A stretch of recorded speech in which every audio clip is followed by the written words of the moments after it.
Hi, I'm John Stevenson. We're going to be looking at Isaiah chapter 40, where God comforts his people. Now, our outline of Isaiah, we can divide it into two, maybe three sections. The first 35 chapters are judgments in the present, and then chapters 36 through 39 are a historical interlude. It's that story where the Assyrians come up against Hezekiah, and God delivers the Israelites, delivers the king, and then there's a few other stories relating to Hezekiah and where he's about to die and he doesn't die, and then also he gets some visitors from Babylon, and those three stories take place in chapters 36 through 39. They're connected to that judgment section, but now we begin a new section as we come to chapter 40, and it's glory in the future. So we went from the present from the present now, the present, maybe even the past with the historical interlude, because whenever you're writing history, you're talking about something that's already taken place. But now our eyes turn from the present and the past to the future. So that first section was the judgment of God. Yes, even the historical interlude was that theme of God's judgment. But now we have the comfort of God. And that's how the book is, or the section of the book is going to begin. Now, this section is so very different, chapters 40 through 66, that some have looked at it and thought, gee, maybe that's a different author. I don't think we have to take that conclusion. I suppose it could be. We're not told either way. We don't read Isaiah's name anywhere in this section of the book. This is glory in the future. Is it Isaiah? Is it one of his later disciples or followers? I don't know. In the Dead Sea Scrolls, when they found the Dead Sea Scrolls, it was all one scroll. They didn't have an Isaiah part 1 and Isaiah part 2. So if it's two different sections, they were put together long before it got to the Dead Sea Scrolls. Chapter 40, verse 1, comfort, O comfort my people, says your God. Notice there, we already said this is going to be the theme. Comfort, oh comfort my people, says Lord your God. Speak kindly to Jerusalem and call out to her. Here's the message you're going to give to Jerusalem: that her warfare has ended, that her iniquity has been removed, that she has received of the Lord's hand double for all her sins. That's what we've read about in chapters 1 through 39. It was the judgment of God against Jerusalem. But now the judgment is over, and in its place comes a message of comfort. And so he says, speak kindly to Jerusalem. Call out to her. It's over. When he says, speak kindly, devru al lev. Actually, speak works fine. Give words or speak, but speak from the heart. Love is the word for heart. And I think speak kindly sort of gets that message across, because when you say speak from the heart, that can mean, I'm going to get serious with you. I'm going to say some harsh things. I'm going to say some loving things.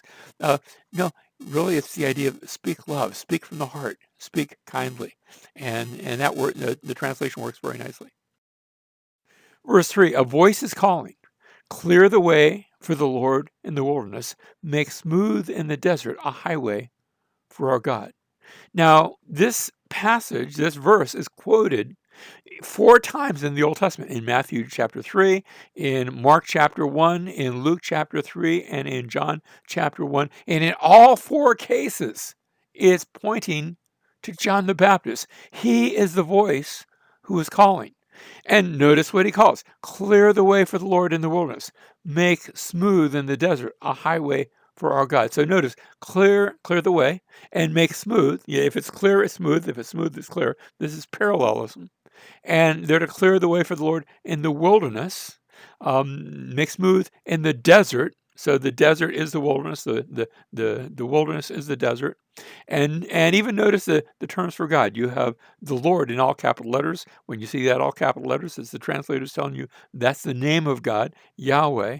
And then make smooth in the desert a highway for our God, for our Elohim. This whole section is in parallel. Now, Mark chapter 1, one of those places where this is quoted, notice, as it is written in Isaiah the prophet. Oh, wait a second. We asked the question, Um, is this still Isaiah writing? Well, according to Mark, he's at least giving it the title. At least it has the title, and it does in your Bible. As is written in Isaiah the prophet, behold, I send my messenger before your face, who will prepare your way, the voice of one crying in the wilderness, make ready the way of the Lord, make his paths straight. Now, when we see this quotation, it's actually connected to another quotation that you see in the book of Malachi, where Malachi says, behold, I'm going to send my messenger. That's actually a little play on words, because the word my messenger is Malachi. The I part is mine, and Malach is a messenger. So, behold, I'm going to send my messenger, and he will clear the way before me. And then we have, so we begin with the messenger of God. Who was the messenger of God? Again, it was John the Baptist, who was sent to prepare the way. But now we see the section in Isaiah, chapter 40, verse 3, where a voice is calling, and it's calling, clear the way for the Lord in the wilderness, and the one crying in the wilderness, make smooth in the desert a highway for our God, make his path straight. The same idea there. So it's, he's taking it and perhaps putting it into his own words. And of course, remember, he's going from one language to another. He's going from Hebrew to Greek, and we're reading both these passages in English. But this section, the voice of one crying in the wilderness, make ready the way of the Lord, make his path straight. This is the section that we're reading here in Isaiah chapter 40 and verse 3. And so our passage continues, let every valley be lifted up, and every mountain and hill be made low. Notice, one is lifted up, the other is made low. He's making it straight. The things that have to be lifted up are lifted up, so there's no gaps. The part that has to be brought down low, that's brought down low. Let the rough ground become a plain, and the rugged terrain a broad valley. Two different ways of saying the same thing. And then, and here's the point, then the glory of the Lord will be revealed. We have had throughout the entire scriptures a quest for God's glory. Remember how Moses makes his grand request of the Lord, Lord, show me your glory. And God says, oh, you can't see me and live. But here's what I can do. I can put you in the cleft of the rock, and I'll put my hand over it. You say, well, what does that look like? I don't know. But God says, I'll put my hand over it, and I'll make my goodness pass by, and then I'll take my hand away, and you'll see my, our translation says, you'll see my back, or I like the translation, you'll see my afterglow. Sort of reminds me when you've been out at night maybe in a thunderstorm, and off to the side, all of a sudden there's this great flash of lightning that just fills the whole sky, but you're not looking in that direction, and quickly you look over, but it's gone, but you still see this image of the afterglow just for a second. And that's what Moses gets to see. So the glory of the Lord will be revealed, but notice, all flesh will see it together, for the mouth of the Lord has spoken. Now notice that all flesh, because we're going to see that flesh idea continuing in the next few verses. Verse 6, a voice says, call out, and then he answered, what shall I call out? Here's the flesh again. What are you going to call it? All flesh is grass, and its loveliness is like the flower of the field. Now, how is flesh like grass? You have to actually imagine going to Israel and seeing something in Israel. You see, in Israel, they have a rainy season. The rainy season is in the winter months. So October, November, December, January, February. That's the time when you have rain in Israel. A little bit maybe in March. By April, it's almost gone. And then you get to May, and unless you're right on the coast, you're not going to see any rain at all. And everything's green and beautiful. But then June comes and July, and by the time you get to July, all that green grass hasn't had any rain, and it has passed its prime. It has now, what happens if you don't water grass? It begins to die. And when he says all flesh is like grass, it's here today, and you wait just a little bit, and then it's gone. Then it dies. And this is speaking of its temporary quality. All flesh, like grass, its loveliness is great for a time, but it won't last. And so we see in verse 7, the grass withers, the flower fades when the breath of the Lord blows upon it. Surely the people are grass. Now, notice you had that refrain, the grass withers, the flower fades, because you're going to see it again in verse 8, the grass withers, the flower fades. Notice the repetition. It fades when the breath of the Lord blows upon it. But now we see by contrast in verse 8, the grass withers, the flower fades, but the word of our God stands forever. We don't last, not physically. This body that I'm inhabiting is breaking down and dissipating as we speak. But the word of our God stands forever. That will last from generation to generation. And so in verse 9, get yourself up on a high mountain, O Zion, bearer of good news. Lift up your voice mightily, O Jerusalem, bearer of good news. Now you've got two different bearers of good news. It's not two different bearers, it's two different names for the same place. Zion is Jerusalem, Jerusalem is Zion. And he says, lift it up, do not fear, say to the cities of Judah, here is your God. And so notice you had man, he's like grass. He's not going to stay around. He's here in a season, and then once the season is passed, his body fails. He goes to the side, and he is no longer. But here is your God. The word of the Lord stands forever. We already saw that, and God continues everlasting. Now we are seeing these by way of a contrast. We have the temporality, the temporary quality of man, and the eternality of God. Man, he's here today, gone tomorrow. God, he's here from all eternity past to all eternity future. And so, behold, the Lord God will come with might, with his arm ruling for him.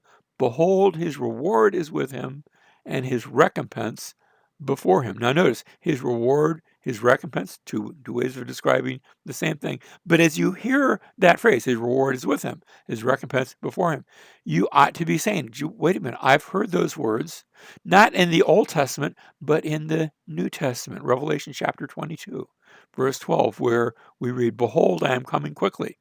And here it is, my reward is with me to render to every man according to what he has done.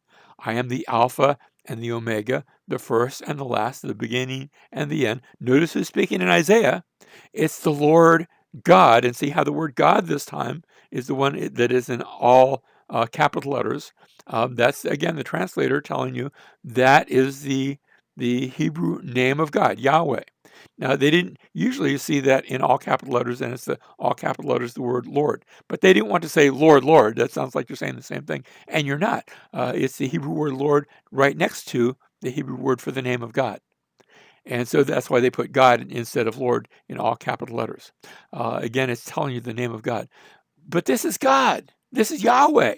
And notice he's speaking. And when we read it in Revelation chapter 22, verses 12 and 13, who is the one speaking? This is God. But look at the next verse. The next verse, we see, I, Jesus, have sent my angel to testify to you these things for the churches. I am the root and the offspring of David, the bright morning star. Jesus takes for himself and says of himself those things that should only be said of God. And he can do that because of his true identity. And so, verse 11, like a shepherd, he will tend his flock. In his arm, he will gather the lambs. And now, who is Isaiah speaking of? Isaiah hasn't changed his topic. He's still speaking of the Lord. Remember that Psalm chapter 23, verse 1 says, the Lord is my shepherd. Well, we're seeing this right here. Like a shepherd, he'll tend his flock. He'll gather, in his arm, he'll gather the lambs and carry them in his bosom. He will gently lead the nursing ewes. And it is a picture of God's care and his comfort. We started this chapter off by saying this is going to be a chapter. Indeed, this is going to be the whole latter half of the book, a book of comfort. We've gone from judgment to comfort. Verse 12, who has measured the waters in the hollow of his hand, and marked off the heavens by the span, and calculated. Notice the words, the verbs that are being used here. He's measured, he's marked off, he's calculated the dust of the earth by the measure. He has weighed the mountains in a balance and the hills in a pair of scales. And so those terms are pointing to God's knowledge, that he's able to weigh out all things. Yes, he's very big, but that's not really the big thing we're seeing quite yet. We're going to see that in a moment. Although, think about that, weighing the mountains in a balance. You're going to have a very big balance to do that. The hills on a pair of scales. That's God-sized scales, but it's pointing so far to his knowledge. But now, verse 13, who has directed the Spirit of the Lord, or as his counselor has informed him. Who counsels God? Who tells God what to do? Verse 14, with whom did he consult, and who gave him understanding, and who taught him in the path of justice, and taught him knowledge, and informed him of the way of understanding. So again, we see that knowledge, but now there's the wisdom quality that is coming to focus. And so we went from knowledge to wisdom. They're sort of in the same category. So we can call this knowledge. We can call it wisdom. But notice it was with respect to counseling and consultation. Those are wisdom words. Verse 15, behold, the nations are like a drop from a bucket. Notice how we've changed, and are regarded as a speck of dust on the scales. So we mentioned the scales earlier, but now the focus is not just knowledge and wisdom, but his immensity. Behold, he lifts up the islands like fine dust. That God's bigger than you and I. God is bigger than everything. Even Lebanon is not enough to burn, nor its beasts enough for a burnt offering. If you were going to do a burnt offering that would match the size of God, you'd have to cut down every tree. And when you talk about the forest of Lebanon, those were these great forests to the north of Israel, so much bigger than any tree in Israel. And yet, if you cut them all down, you wouldn't even have enough to do a little burnt offering. And again, it's speaking of God's immensity, how big God is, how worthy God is. Verse 17, all the nations are as nothing before him. They were regarded by him as less than nothing and meaningless. Again, God's value, his immensity, we're seeing those qualities. Verse 18, to whom then will you liken God? Or what likeness will you compare with him? Here's your God, we said before. What are you going to compare to him? How can you liken anything to God, since he's so big, since he's so knowledgeable, since he is so wise, since he is so immense? How can you compare anything? He is the incomparable God. As for the idol, and notice, if you're going to compare something to God, by way of comparison, there's no comparison. By way of contrast, that's what we're doing here. You have God, and then there's the idol, where a craftsman casts it, and a goldsmith plates it with gold, and a silversmith fashions chains of silver. Here, I've got a little God I can wear as a necklace. I can wear as an ornament. That's not a big God. That's a little tiny nothing God made by a craftsman. Or if the craftsman isn't very wealthy, he who is too impoverished for such an offering selects a tree that does not rot. Hopefully you don't have a God that's rotting. He seeks out for himself a skillful craftsman to prepare an idol that will not totter, that won't fall over. Remember how the Ark of the Covenant was captured by the Philistines and taken into one of their temples. And they came in the next day. There was the Ark of the Covenant. And their pagan idol, was it made of stone? Was it made of wood? I don't know. I wasn't there. But it was lying face down. It tottered down. And so silly to give your worship to something that you can make, to something that totters, that falls, because you'll have a fall as well. Verse 21, do you not know? Have you not heard? Has it not been declared to you from the beginning? Have you not understood from the foundations of the earth. And what we have is a series of rhetorical questions. Do you not know? Have you not heard? Has it not been declared? Have you not understood from the foundations of the earth? The answer is obvious. You should have heard if you were listening, because don't you know about the God who was there, the God who was there at the beginning? Verse 22, it is he who sits above the circle of the earth. Now, it doesn't necessarily say the globe, so don't be thinking astronomy here. But think about this: when you look at off in the distance, maybe at the ocean or in a flat plain, you see the horizon, and you turn all the way around in a big circle, and God is over all of that. It is He who sits above the circle of the earth, and its inhabitants are like grasshoppers, who stretches out the heavens like a curtain and spreads them out like a tent in which to dwell. The God is so big and so great and so glorious, and the earth is His, but it cannot contain Him. He has to sit above the circle of the earth.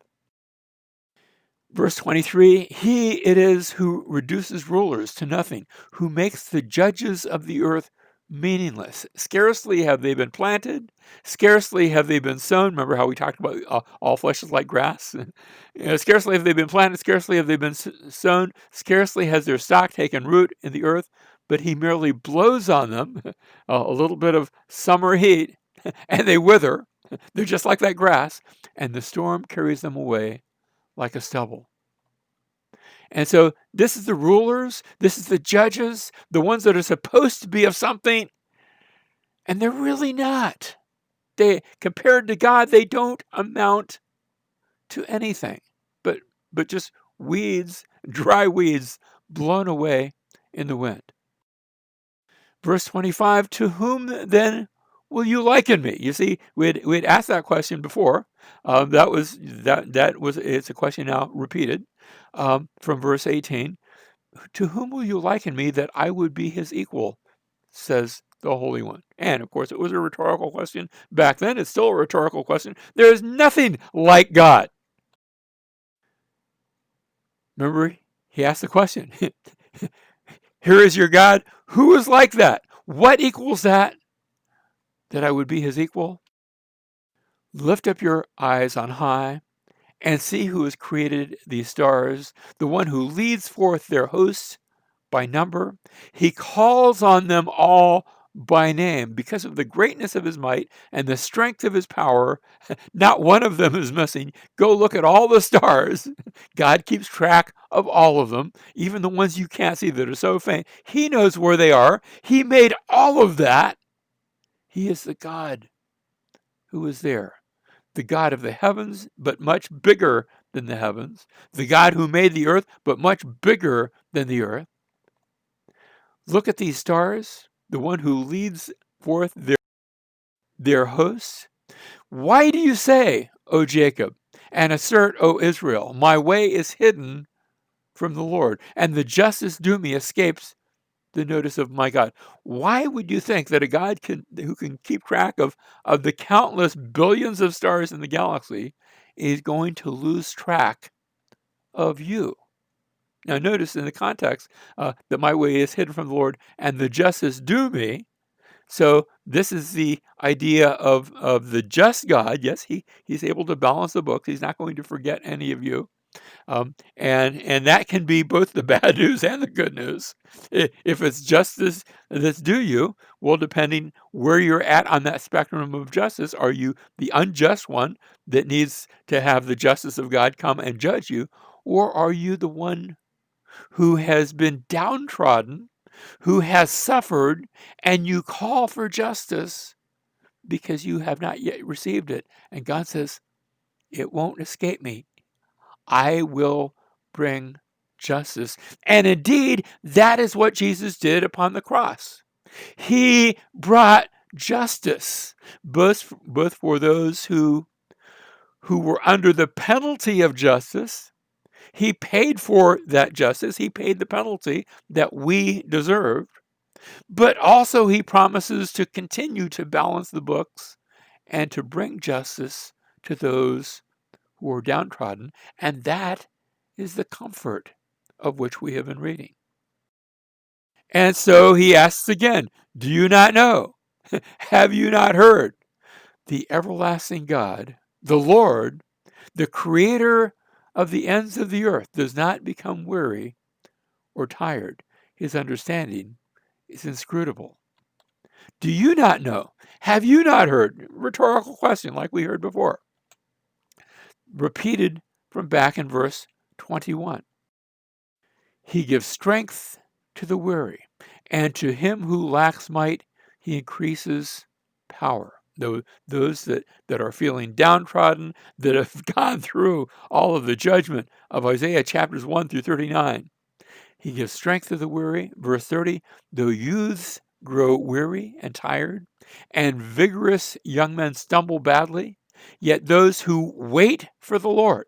Now, that term wait means exactly what it says. To wait, to pause, to sometimes it can be translated hope, and that works too. The waiting for that which God has promised, but you haven't seen yet. You see, if it's already arrived, I'm not waiting for it anymore. If it's already arrived, I'm not hoping. Hope is faith in the future tense. Yet those who wait for the Lord will gain new strength. And notice what they're going to do.